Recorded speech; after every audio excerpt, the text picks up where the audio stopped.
Hey, good morning. Ooh, hot coffee. Hey, I'm Pastor Chris Ireland. Welcome to the Poolside Chat. Hey, getting lots of questions. I love this. Keep them coming. Um, Got one that I want to address this morning from a friend up in Virginia. And the question was, does the Bible say anything about vigilantes or vigilantism?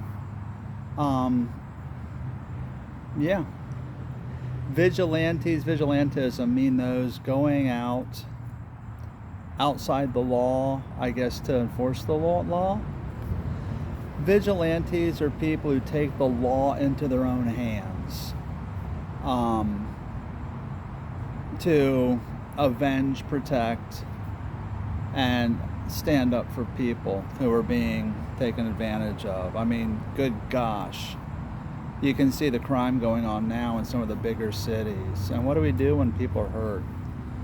So let me tell you what the Bible does say and what the Bible says for us. So vigilantes are mentioned. Simon the Zealot was one of Jesus' disciples. Zealots were a political faction, really, who fought against the Roman occupation, hated Romans, hated the occupation, hated how they took advantage of the people. They were a political party back in the day, and eventually they went underground. Simon was one of this party, also called a Sicarii because they carried these knives hidden in their robes to attack Roman officials and guards. And this is who Jesus picked to be a disciple. Man who fought against Rome and how Romans were taking vengeance on Jewish people. We have Peter, another of Jesus' disciples, who cut off the ear of the servant when they came to take him away to the cross. And Jesus told Peter, interestingly, put away your sword. He had an eternal perspective on what needed to be done. Peter saw his friend, Lord,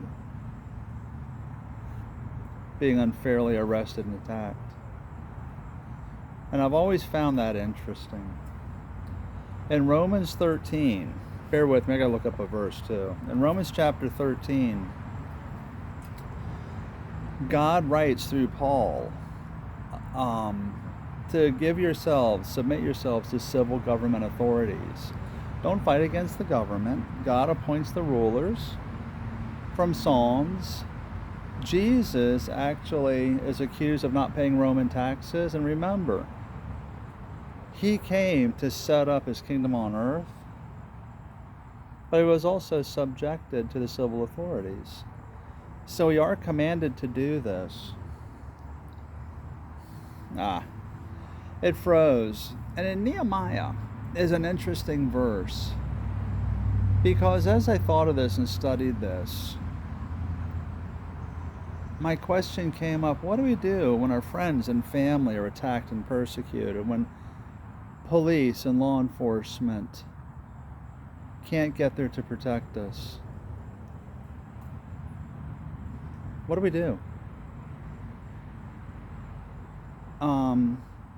Nehemiah 4:14 actually says, stand up and protect your family, your friends, your neighbors, yourself from attack and persecution. So are we supposed to just sit here and let people step on us? Are we supposed to roll over, let them take advantage of us? It's not what the Bible says.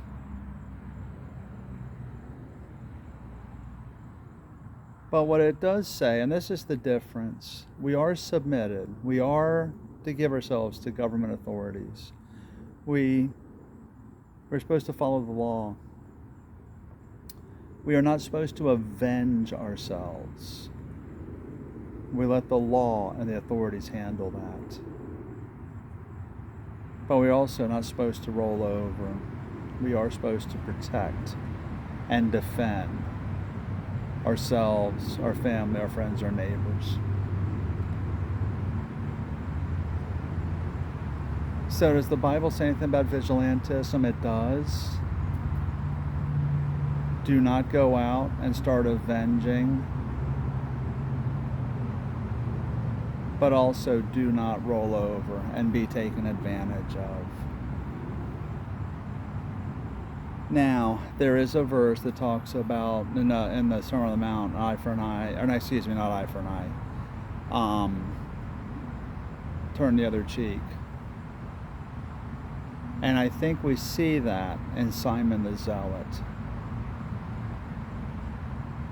There are things that are done that are contrary to the law of God, and behaviors that happen. It doesn't mean we reject the person,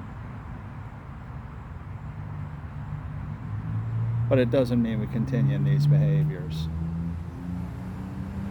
So there's a lot there. I hope this has made sense to you. Don't take vengeance. Don't avenge yourselves. If that's how you define vigilantism, we don't do that. And the Bible is very explicit about that. But are we supposed to roll over and be taken advantage of? We are not supposed to do that either.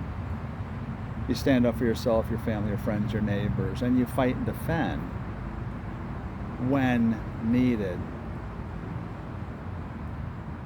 But you also don't look for that opportunity. We live in love, we live in peace, we live in kindness, we live in goodness. So I don't want to say it's a fine line, but remember, and maybe that's what I'll end with, as Christians, we exhibit the fruits of the Spirit, the fruit of the Spirit. When we've given ourselves to God and God lives through us, we live with love, joy, peace, patience, kindness, goodness, faithfulness, gentleness, and self-control.